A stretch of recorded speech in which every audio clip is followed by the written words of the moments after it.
Bom, para sair do arco e flecha para o arco-info, né? Como é que nós podemos fazer? Porque nós estamos no arco e flecha, agora precisamos ir para o arco-info, né?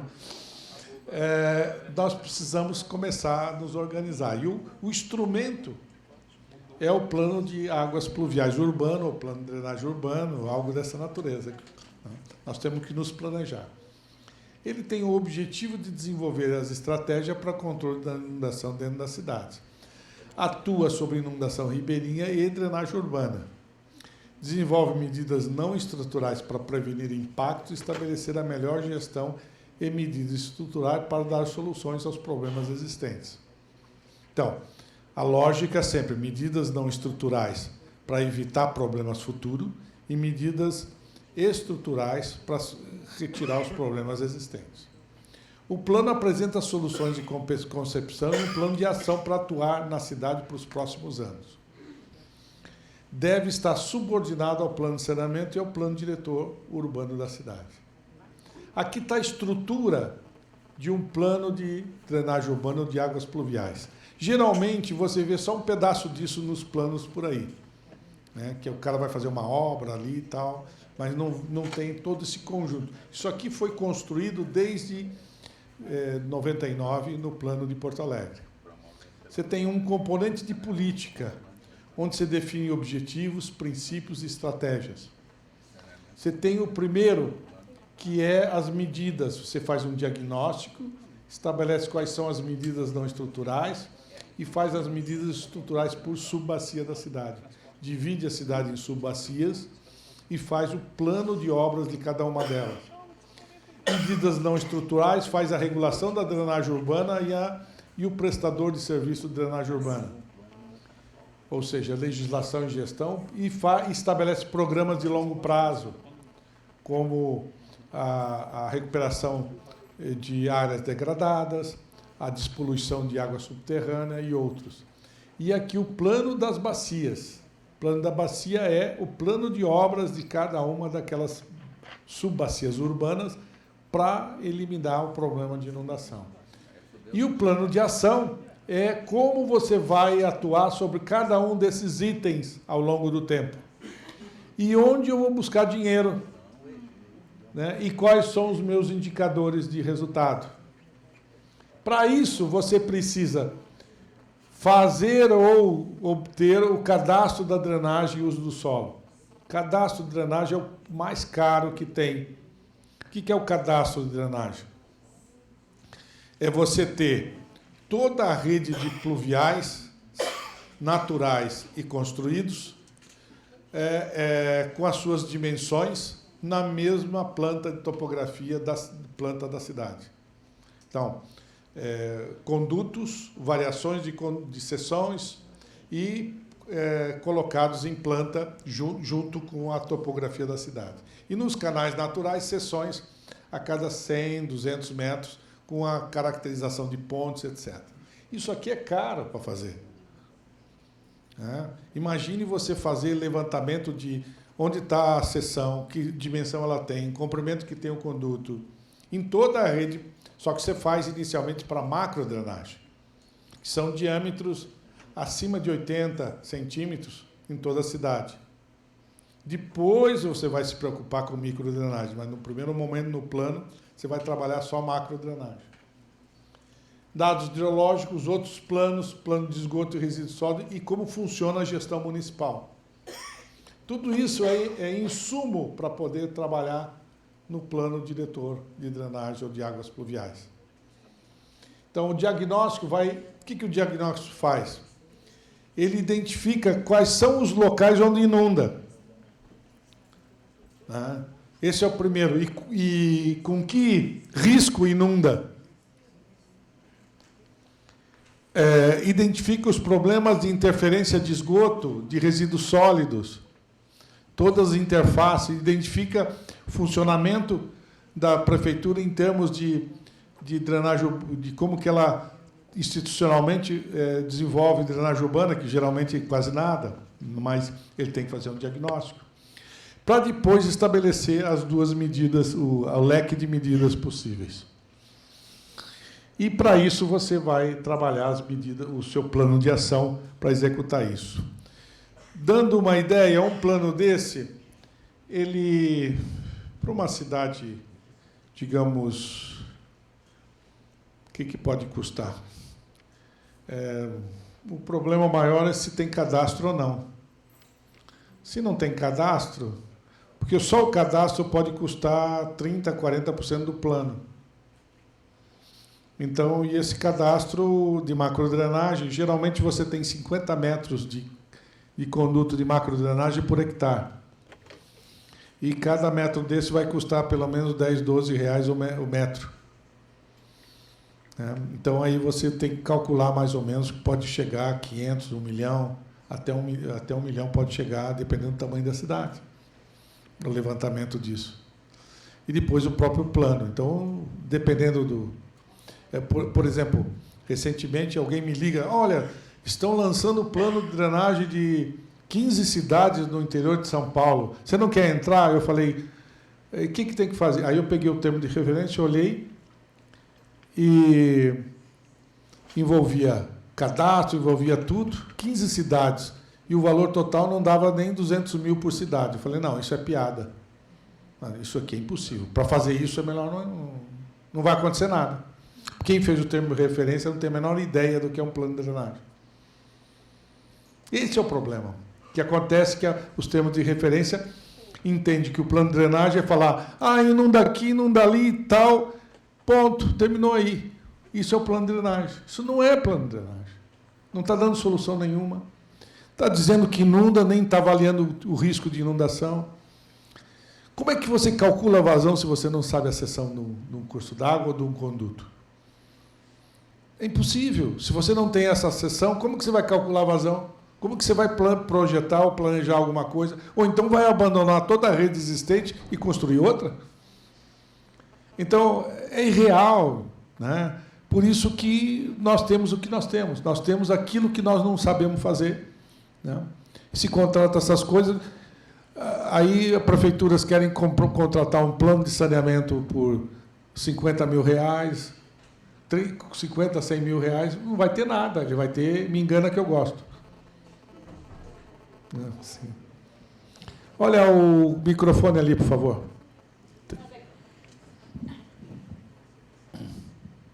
Eu ia falar justamente do plano de saneamento. Então, esses planos de saneamento que estão sendo confeccionados por aí, assim... Me engana que eu gosto. Com certeza. Porque só com esse valor que o senhor falou, não tem como. Ou então... Só a drenagem... Porque isso vai ser feito quando estiver elaborando o plano de saneamento. Né? É provável que em água e esgoto você tenha muito mais informação, porque já tem um serviço prestado, tudo. É mais barato, e o plano já está mais ou menos estruturado, porque já tem uma história. Agora, em drenagem, tem que começar do zero. Tem que começar do zero. Então... os valores dos planos municipais de saneamento não refletem esse valor. Eu te dou uma ideia. Em Porto Alegre, no plano do dilúvio, que são 76 km² de bacia, 500 mil pessoas, esse plano, em 2008, ele custou 2 milhões de reais. Na bacia do dilúvio, que é uma bacia de Porto Alegre, que os 76 km² de 500 mil pessoas, ele custou 2 milhões de reais em 2008. Fazendo cadastro. Foi feito cadastro de todos os condutos e canais correspondentes a partir de 1,2 metros de diâmetro. Não de todo o microdrenagem.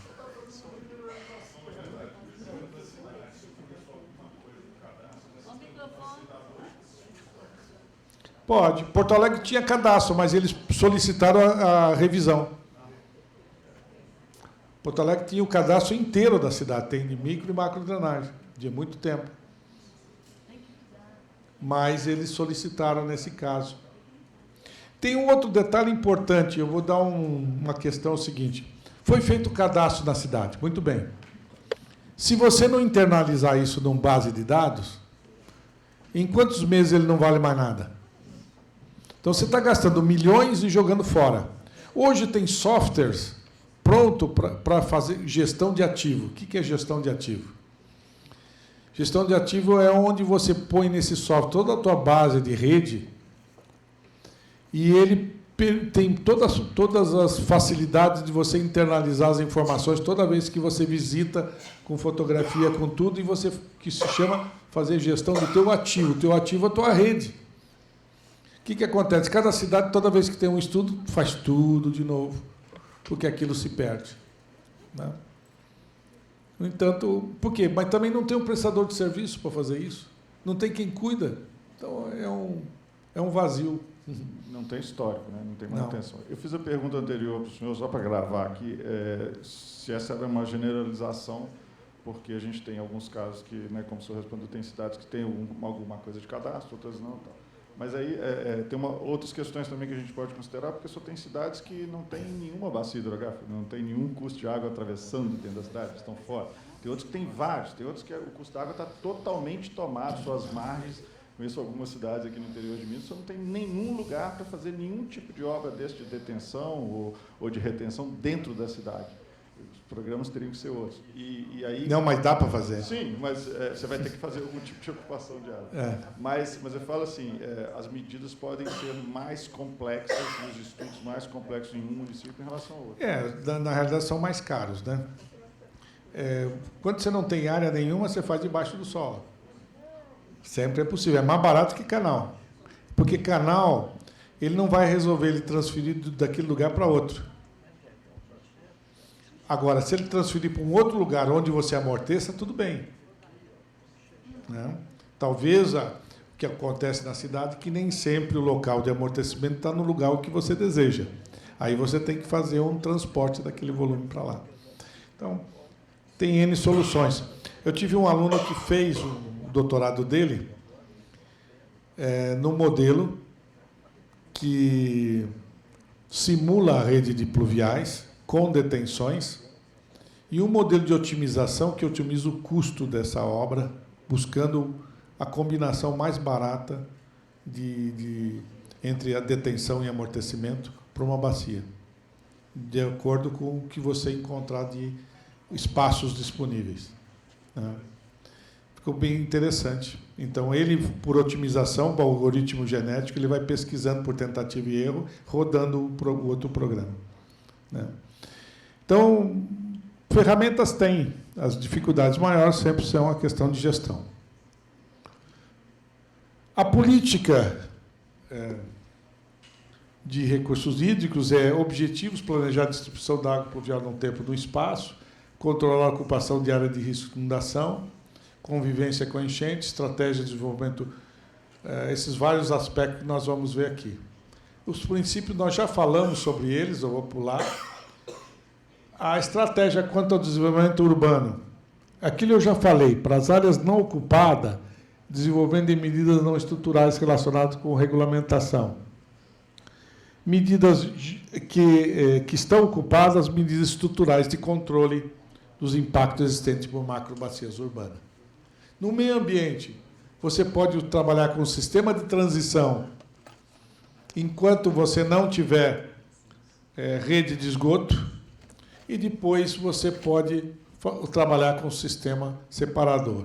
E para a contaminação de aquífero, é razoável você trabalhar um programa de longo prazo de despoluição. No risco, macrodenagem de bacias maiores e com prejuízo potencial alto, o TR é de 25 a 50. Para macrodenagem local, de 10 a 25 anos. Geralmente, não está fixo isso. O Ministério de Cidades aceita 25 anos para o risco de inundação, na verificação. E é um tempo de retorno menor para dimensionamento. O que é verificação? Você dimensiona, põe a chuva de 25 anos e você não quer que inunde a rua com essas 25 anos. Você pode chegar no limite, mas não inundar. E no dimensionamento você pode fazer com tempo menor, tempo de retorno menor.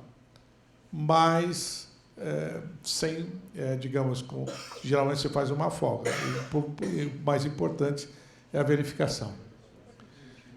Na delimitação das áreas ribeirinhas, usa-se 100 anos e a regulação do zoneamento. O ideal é a avaliação do TR adequado com base na relação benefício-custo. Para os DICs, deve-se examinar a vida útil e definindo o risco do período, deve-se usar no mínimo 100 anos e mais recomendado 200 anos para a proteção da população. Cenários de desenvolvimento urbano. Você tem o cenário atual mais o plano diretor urbano, o teu cenário futuro, se pode ser o teu plano diretor implementado. Ou o cenário de ocupação máxima. Muita cidade é uma azorra o plano diretor urbano, ninguém acredita nele, então você não tem um parâmetro para o futuro. Então o que você faz é entender como as tendências daquelas bacias vão se desenvolver para o futuro. E você pode usar uma tendência de ocupação máxima. Metas. Quais as metas desse plano? Deve ser definido com base numérica. Então, por exemplo, eliminar os locais de alagamento para um determinado risco e cenário de desenvolvimento. Portanto, uma das metas é não ter pontos de alagamento para 10 anos, até 10 anos de tempo de retorno. Isso é uma meta. Reduzir a poluição pluvial em 80% para o cenário de planejamento. Também é uma meta. Reduzir a valores internacionais aceitáveis a quantidade de resíduos sólidos na drenagem. Também é uma meta. Diagnóstico. Primeiro você faz o diagnóstico sobre aspectos institucionais, que é sobre qual é a legislação existente e qual é a gestão que funciona na cidade. Depois você faz a avaliação das inundações. Uma maneira de fazer avaliação de inundação é pegar um mapa da cidade, pegar quem conhece a cidade, entrevistar principalmente gente da prefeitura e falar, senta aqui comigo, onde inunda? Ah, inunda aqui nessa esquina, inunda nessa aqui. Aí você entrevista o máximo de funcionários de transporte, se tiver algum de drenagem, né, ou outros, você vai ter um mapa potencial de pontos de alagamento. Aí o que você faz? Passo seguinte, você faz uma ficha de entrevista e vai para cada uma dessas esquinas ou desses locais. E entrevista pelo menos 6 pessoas. E vai dizer, olha, quantas vezes inundou? Inundou tal ano, tal ano, tal ano. Isso anota. Até onde vai a água? Vai aqui. E aí você, em função daquela informação, você mapeia os locais de inundação da cidade. Isso é a tua o quê? Tu dado observado. É o que você tem, já que você não tem registro, né? Aí o que você vai? Você pega o modelo e para chuvas de 2 anos, que geralmente a informação da memória da pessoa, no máximo 2 anos, né? Então ele tem que reproduzir aqueles pontos de alagamento, ele tem que simular e ele tem que aparecer que inunda naqueles mesmos lugares. Essa é a forma de verificar se o modelo está adequado. E depois você vai fazer o quê? Você simula para os outros tempos de retorno e vê quanto sai, ou quanto é o volume de inundação para cada risco. Nós fizemos isso para cada ponto que a gente tinha da rede, nós identificamos quanto sobrava de água em cada tempo de retorno. Isso que você tinha o diagnóstico. Está acontecendo isso. Esse é o meu problema. Além de outras análises relativas a esgoto, a resíduos sólidos, né? Serviço de drenagem urbana no Brasil. Existe um número muito reduzido de cidades, com exceção Porto Alegre, das cidades possuem um departamento dentro de uma secretaria que presta serviço de forma precária. Eu costumo dizer que é o Zé da drenagem. Toda cidade tem um Zé da drenagem. A drenagem, fala com o Zé. Aquele cara que... O pior é se ele chamar José mesmo. Mas é mais ou menos assim. Geralmente não possui orçamento bem definido, limpa os condutos somente quando inunda e não analisa os projetos de urbanização para controlar o impacto. Então não há serviço. Num funcionário limitado não existe cadastro da rede de drenagem, portanto é como se não existisse o serviço. Sem serviço de drenagem urbana não faz sentido realizar o plano de drenagem. Se você fizer plano de drenagem sem prestador de serviço, é lixo, é jogar dinheiro no lixo. Tá? Ou você faz o plano condicionado à implementação do prestador de serviço. Senão, eu me recusei em Vitória, região metropolitana de Vitória, tinha um contrato do Banco Mundial, eles queriam fazer o plano da região metropolitana. Eu falei assim, quem vai cuidar? Não, nós queremos fazer o plano porque eu tenho um problema, mas quem que vai cuidar? Não, mas não. Então, eu falei assim, sem ter responsável, não dá para fazer. Porque o dinheiro é jogado fora. Você vai entregar para quem fazer? Você faz um plano para entregar para quem? Então, não tem utilidade. Né? Então, esse é o princípio de uma coisa. Por exemplo, se eu sou Ministério das Cidades, eu não daria um centavo para fazer plano e nem dinheiro para obra enquanto não fizesse o que tem que fazer. Então, isso é mau uso do dinheiro público. Né? O Ministério das Cidades tem exigido plano de drenagem para emprestar para as cidades, mas o plano não tem utilidade sem um serviço completo. O plano acaba sendo apenas um plano de obras. Nesse cenário, não acontecerá e os problemas continuarão se agravando por falta de prestador de serviço e regulador para a drenagem urbana. Atualmente, só Santo André cobra por serviço e, mesmo assim, não cobra os custos. A principal dificuldade do prestador de serviço é a falta de uma taxa para sustentar o serviço ou espaço no orçamento municipal. A lei de saneamento prevê a cobrança da taxa com base nas áreas impermeáveis, mas não existe espaço político para a implementação dessa taxa. Professor, desculpa, talvez você já deve ter falado, mas eu não prestei Sim. atenção. Normalmente, quem é o prestador de serviço? Não há. Pois é, mas onde você já fez? Onde funciona? Só em Porto Alegre e Santo André. Aí quem que é lá? Lá tem um departamento de esgotos pluviais, é uma entidade só para isso. Só para drenagem? Só para... Prestador de serviço. Só. Foi criado a de Porto Alegre em 73. A de Santo André eu não sei, mas talvez seja na década de 80.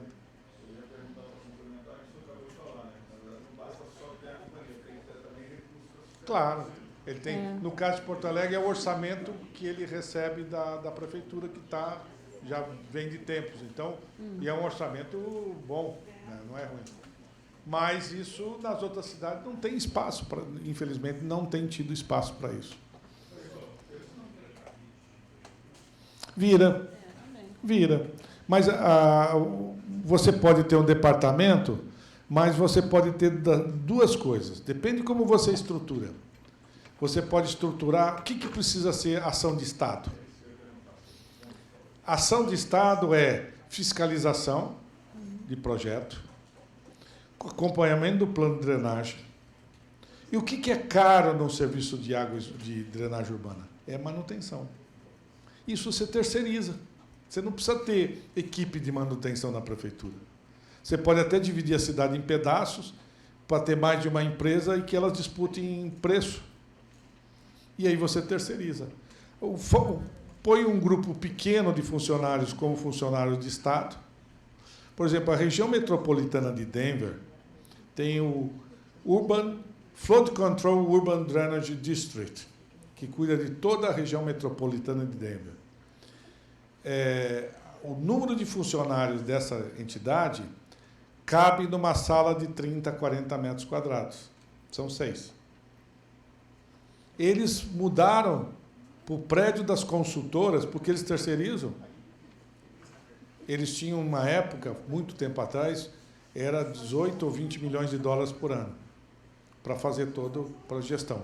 E o recurso dele era 0,3% dos impostos prediais de todas as propriedades da região metropolitana de Denver. Então, é possível. Você não precisa ser, a nível de Estado, fazer tudo. Você fiscaliza, que é o papel do Estado, você não pode transferir para fiscalizar o outro, ou até pode, mas esse é uma questão. Avaliar projetos, acompanhar o plano. A operação e manutenção, que é um serviço cotidiano, você terceiriza, você licita, faz a coisa. Então, você falou do cabide, realmente, mas você pode eliminar isso com outro tipo de estratégia. Tinha outra pergunta? Não, só isso mesmo, porque sem taxar o serviço também não tem jeito. Não tem... Ou da onde você vai tirar nos impostos comuns já estão tomados, já roubaram tudo, né? Já roubou tudo. Custo da drenagem urbana. Você tem custo de implementação das obras de macrodrenagem e custo de operação e manutenção. A custo de obra é uma vez só, porque você paga para fazer. é o custo de benfeitoria. E o custo de operação e manutenção é permanente. Você vai pagar porque todo mês tem que fazer. Tá? Medidas não estruturais, legislação e regulamentação. Você pode fazer regulação para aumento da vazão devido à urbanização. Então, como eu falei já várias vezes, algumas cidades do Brasil já têm isso. Você não pode aumentar a vazão pré-existente. E tem todo o instrumento legal e você precisa da entidade que verifique se isso está ocorrendo. E condiciona os projetos a essa verificação. Ocupação da área de risco ribeirinha. Também aqui está relacionado com o plano de ocupação urbana e o plano diretor urbano. Constituição do prestador de serviço. Você vai ter que ter uma legislação de constituição. Recuperação de custos de drenagem. Também você vai precisar de uma lei que permita você cobrar. Na gestão, você vai precisar da organização do serviço a ser prestado, dos recursos humanos e capacitação e de um monitoramento, uma base de dados de monitoramento. Essa é a estrutura do que você precisa não estrutural.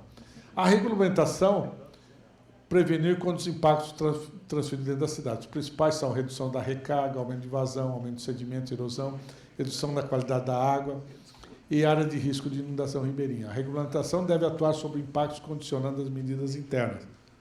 Usa-se principalmente a condição de vazão máxima permissível para jusante, com um volume de controle de qualidade e quantidade e condicionamento de zoneamento. Aqui tem essa quadra, ela é muito interessante, que fala qual é o efeito que eu quero controlar, qual o impacto que ele produz, qual é o objetivo, qual é a ação e como que eu regulamento. Então, os efeitos são recarga do aquífero, problema de qualidade da água, erosão, drenagem e área ribeirinha. Quais os impactos? São todos aqui. Quais os objetivos? E aqui, esse quadro resume todo o que você deve regulamentar. Isso aqui você regulamenta no plano diretor urbano, e esse aqui também no plano diretor urbano, e esses três você faz uma regulação específica para a cidade, para evitar e para controlar esses impactos. Alguns padrões de regulação nos Estados Unidos, né? Aqueles que têm interesse nesse assunto, tem uma publicação que eu fiz agora em 2016, na revista Rega, que é que você faz download dela na internet. Você entra ABRH, Associação Brasileira de Recursos Hídricos.org.br. Procure Rega. O último número dela tem esse artigo que descreve detalhadamente as medidas de vazão permissível e volume de controle e sobre qualidade da água para drenagem urbana. Inclusive, faz uma avaliação sobre o caso de Porto Alegre. REGA. Tá? Então, para aqueles que querem mais informação, como nós estamos passando por muitos assuntos aqui nesses 5 dias, eu não posso entrar em detalhe desse tipo agora, mas o importante é que vocês saibam que existe e que, se vocês quiserem detalhes, vocês conseguem nessa publicação. Regulação com incentivo à infiltração, taxa de área impermeável. Você tem alguns que cobram até ou mais, isso aqui é valor antigo, 1,3 euros por metro quadrado, área impermeável. Proibição de escoamento direto. Regulações que definem solução não são eficientes. O caso de Belo Horizonte é um exemplo típico. No plano diretor de 96, dizia lá que cada metro quadrado de área que devia ser permeável e se tornou impermeável, tinha que ser compensado com 30 litros de um reservatório. Só que tinha um artigo que tinha de exceção, sujeito à avaliação do engenheiro. Quantos reservatórios foram construídos? Nenhum. Isso é desmoralizante para a profissão, né? Além disso, eles estavam substituindo área que devia ser permeável, que não ia resolver nada para drenagem, para aqueles metros quadrados ali. Quer dizer, além disso, se tirava toda a permeabilidade e, além disso, não é possível fazer. Ponto. Acabava, resolvia tudo. Então, o problema nosso é que as exceções viram regra, né? Portanto, esses cuidados devem ser. São Paulo definiu pela construção de piscininha, onde a definição do volume está subestimada. São Paulo, por exemplo, o volume necessário é 1/4 do necessário. Então não resolve nada. E depois o outro obrigou o cara a fazer uma piscininha ou detenção. Não é esse o objetivo. O objetivo seu é que a vazão seja menor ou igual à que existia antes. E não que você vai construir uma piscina ou isso.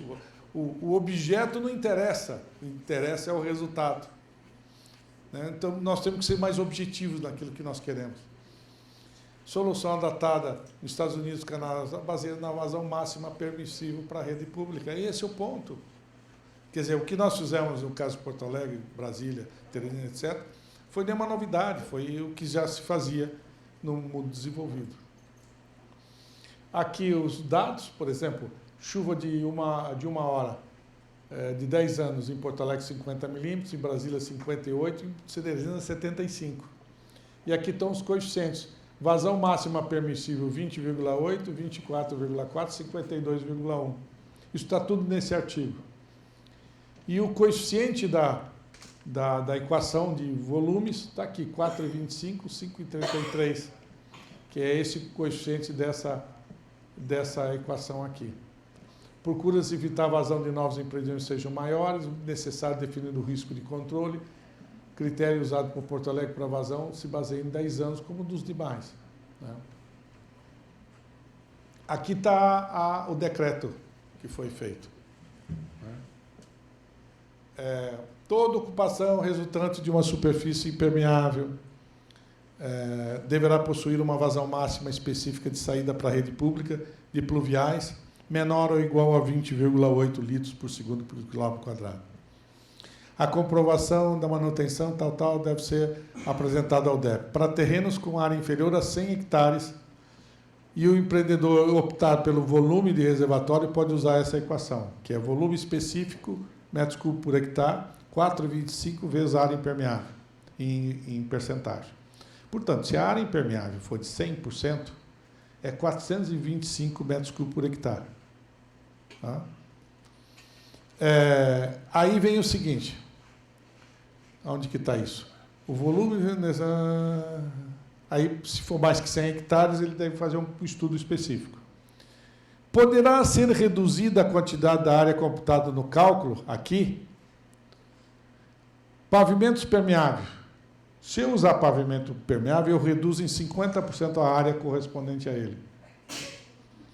Se eu fizer drenagem para gramado com drenagem, quer dizer, se eu tiver um telhado que escoa para um gramado, eu reduzo 40%. Mas se esse gramado não tiver drenagem, eu reduzo em 80%. E assim você começa a criar incentivos a reduzir aquele volume com medidas dentro do empreendimento. Então, esse é o que tem lá.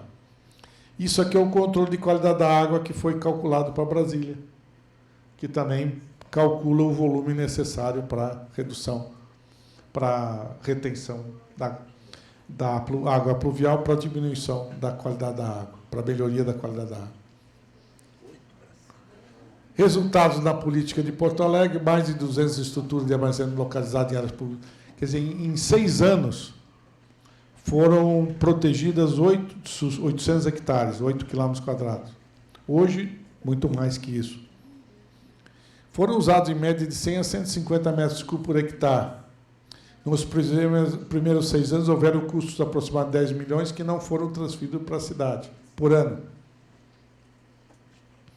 Não, 10 milhões. Os custos para antecipar com canalização seria da ordem de 60 milhões, com uma redução de 10 milhões por ano. Bom, eu não vou falar certificação, porque eu já falei sobre isso. Gestão das águas pluviais, as atribuições do prestador de serviço de águas pluviais. Implementação do plano de águas pluviais, serviço de avaliação e aprovação de projetos. Manutenção do sistema de águas pluviais, desenvolvimento de programas previstos, revisão quinquenal. E o cenário ideal é de que a gestão de esgoto sanitário e resíduos estejam dentro da mesma entidade. Hoje eu tenho dúvidas sobre isso, confesso. Tá? Confesso que eu tenho dúvida, é o seguinte, é bom estar numa mesma entidade, mas se o peso maior for de um serviço em detrimento do outro, você vai acabar prejudicando aqueles que têm menor peso dentro da entidade. Então, eu tenho minhas dúvidas. Hoje eu diria que talvez seja independente. Agora, por que é interessante que os serviços sejam integrados? Porque hoje, para abastecimento d'água e esgoto, já tem equipes de campos, já tem todo um custo que você pode dar escala se você fizer também a drenagem. Então, é muito mais nesse sentido que eu pensei. Mas se as pessoas não estão treinadas o suficiente para o serviço, você pode até gerar um problema, né? Porque nem sempre o profissional que está treinado para saneamento vai conseguir fazer bem a parte de drenagem. Então, isso tem que ser visto com cuidado, né? O modelo de serviço é de um regulador para serviço que estabelecerá indicadores e metas para drenagem dentro de atribuições do serviço. Quer dizer, você pode ter grande parte disso aqui como função de Estado, e a que é mais cara, que é a manutenção, você pode terceirizar com indicadores. Tá? Indicadores de metas e de resultados. Portanto, você tem o sistema é um regulador, um prestador de serviço e um usuário. Né? As atividades que eu mencionei, as atividades do regulador é fiscalização do serviço, revisão das normas, plano diretor. E do prestador de serviço, análise de projeto, fiscalização do projeto aprovado, operação e manutenção da rede e implementação do plano de drenagem urbana. Modelo de recuperação de custo. Tem o modelo difuso, que é todo mundo paga igual, e tem o modelo baseado na fonte de impacto. Eu já mencionei sobre isso, que a forma de cobrar devia ser sob taxa. Nos Estados Unidos tem taxa e tarifa. Nos outros países varia muito de cada cenário. A drenagem se aplica a taxa porque é possível diferenciar o usuário pela área impermeável. A cobrança das cidades também corre por faixa. Em propriedade, $6 por mês, 72 por ano. Modelo baseado no custo direto, que é da propriedade impacto do sistema de drenagem medido pela área impermeável, baseado na distribuição por diferenciação entre os usuários. É muito difícil você querer fazer medidas específicas. Esse terreno aqui tem 132 metros quadrados de área impermeável. É muito mais razoável você estabelecer uma tabela por intervalos de área impermeável. E, de certa forma, você pode ser declaratório e depois por amostragem de verificação da área impermeável, para poder compor o preço. A cobrança deve se basear no orçamento necessário baseado nos serviços definidos pelo prestador, esperada a inadimplência e uma reserva de valor. Nessa cobrança não estão os investimentos que fazem parte das benfeituras que são cobradas como investimentos na cidade. Quando você for intervir nas medidas estruturais, você vai fazer o orçamento das obras de cada bacia e distribuir pelos usuários daquela bacia. Esse investimento pode ser incorporado na taxa de acordo com a avaliação do regulador. Eu fiz uma estimativa grosseira aqui. Imagine, uma área urbana de 156 km², população de 1,5 milhão, densidade de 97 habitantes. Área privada, 65% e lote médio 350 metros quadrados. Resultam em 290 mil propriedades com 3 mil quilômetros de rede pluvial.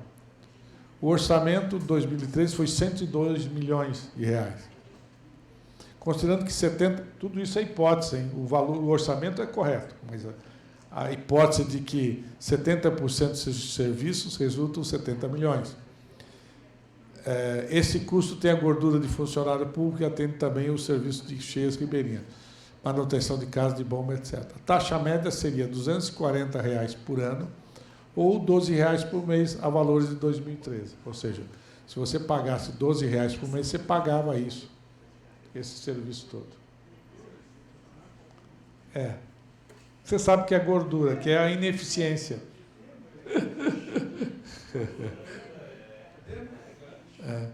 A taxa média é 240 por ano, que dá mais ou menos 1,15 metros quadrados por ano por área impermeável. Esses são números indicativos, só para vocês terem um exercício. Além do mais, o senhor teria que cobrar um pouco mais por causa dos inadimplentes, do problema de tempo de cobrança, tem uma série de fatores. Isso é só um exercício de avaliação.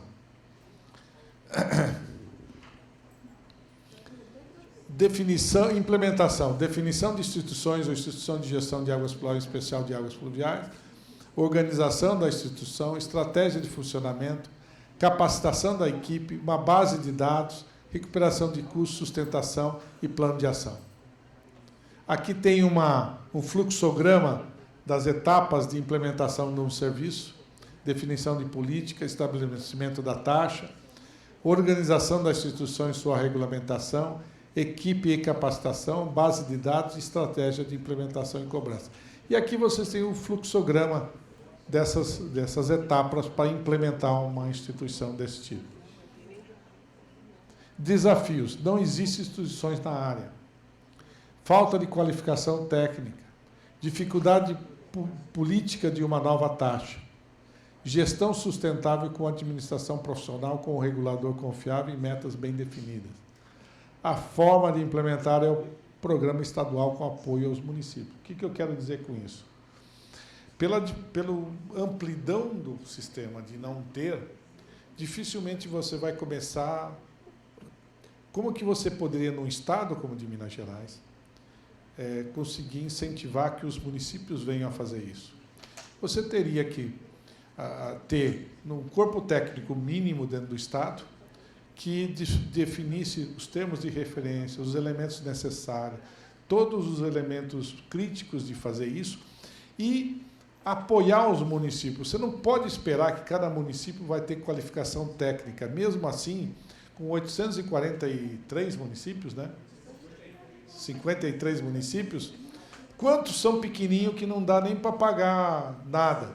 Você vai ter que fazer consórcios municipais para fazer isso. Então, por isso que eu digo, isso tem que ser um olhar estadual para dar apoio à construção disso ao longo de todo o estado. Não vai ser muito simples.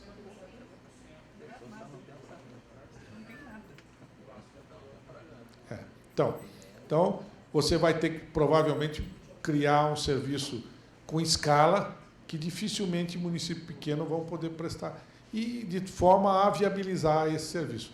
Evidentemente que você vai dar solução às cidades maiores e ajudar elas a construir esse processo nas cidades maiores. E depois, nas cidades menores, você vai trabalhar através de consórcio. Então, mas, para isso, tem que ter uma estratégia do Estado, porque os municípios vão ficar abandonados, nesse processo não vai acontecer nada. Vamos deixar medidas estruturais para amanhã, então. Tá bom? Último dia.